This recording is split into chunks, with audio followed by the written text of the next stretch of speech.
వల్ల ప్రయోజనం లేదండి. చెప్పండి, ఎంత పాత ఏం చెప్పండి. వాళ్ళ ఇంతకుముందు చేసిన అధికారం మీరు అనవసరంగా టాపిక్ డైవర్ట్ చేస్తున్నారు వర్మ గారు. బహుశా I think you have soft corner of them. Please change your attitude.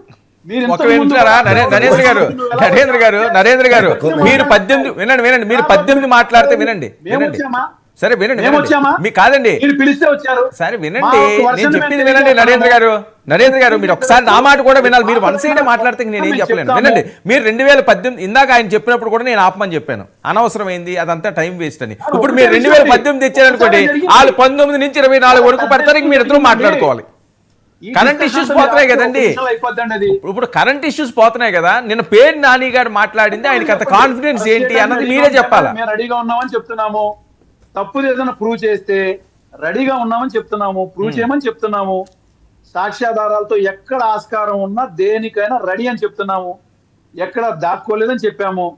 మీరు తీసుకొచ్చిన మార్పింగ్ వీడియో ద్వారా తీసుకొస్తే ఇప్పుడు ప్రసాద్ గారు కూడా చూపించారు. ఏమని హైకోర్టు న్యాయస్థానం ఎంత స్పష్టంగా చెప్పిందో దాని మీద సరైనటువంటి ఆ సాక్ష్యాధారాలతో మీరు రండి అని చెప్పింది.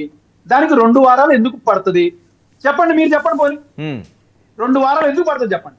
ఇంత టెక్నికల్ గా టెక్నాలజీతో చాలా హైయెస్ట్ క్వాలిఫైడ్ సీఎం అనుకునేటువంటి వీళ్ళకి ఎందుకు టైం పడుతుంది చెప్పండి. మార్క్ చేయడానికే కదా. మరి ఏంటి జమిలీ ఎన్నికల నిజమా కదా దాన్ని మార్క్ చేసి పెట్టడానికి కాదండి. ఇంతకన్నా ఏం కావాలి. ఓకే నరేంద్ర గారు చంపుకుంటా పోతారు. ఎంతమంది నరేంద్ర గారు ఎక్కడ చంపారు?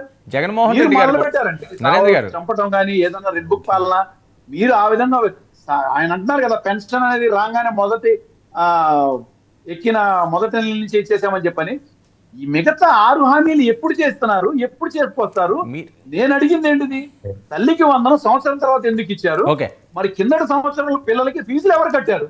అది చెప్పమనండి. సరే ఓకే నరేంద్ర గారు ఏంటి కాదు జగన్మోహన్ రెడ్డి గారు కంటిన్యూగా యాత్రలు అంటున్నారు. వినండి జగన్మోహన్ రెడ్డి గారు యాత్రలు అంటున్నారు, మీటింగ్లు పెడతారు. ఏంటి జమిలీ ఆశలు ఏమైనా ఉన్నాయా? లేదండి, జమిలీ గురించి అని కాదు.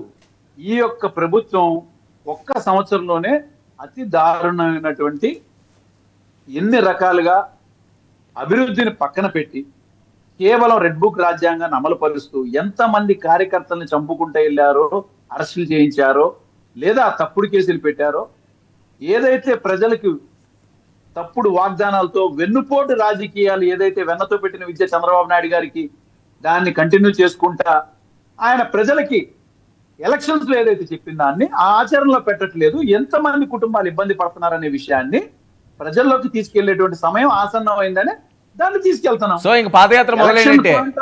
వెళ్ళాలి అంటే ఇంకా 3 సంవత్సరాలు 2 సంవత్సరాలు ఆగాల్సి వస్తుంది. అలా కాదు కదా. వెంటనే ఎందుకు వెళ్తున్నామంటే ప్రజలు నష్టపోతున్నారు, వాళ్ళు తెలుసుకోగలగాలి. ఇదంతా చెప్పేసరికి కనీసం 1 సంవత్సరం పట్టచ్చు, 2 సంవత్సరాలు పట్టచ్చు. ఎందుకంటే గడప గడపకి తిరగాలి, వాళ్ళు ఎన్ని రకాలుగా ఇబ్బందులు పడుతున్నారో తెలుసుకోవాలి. పాదయాత్ర మొదలు పెట్టినట్టేనండి. ముహూర్తం ఏమైనా ఫిక్స్ చేశారా పాదయాత్రకి?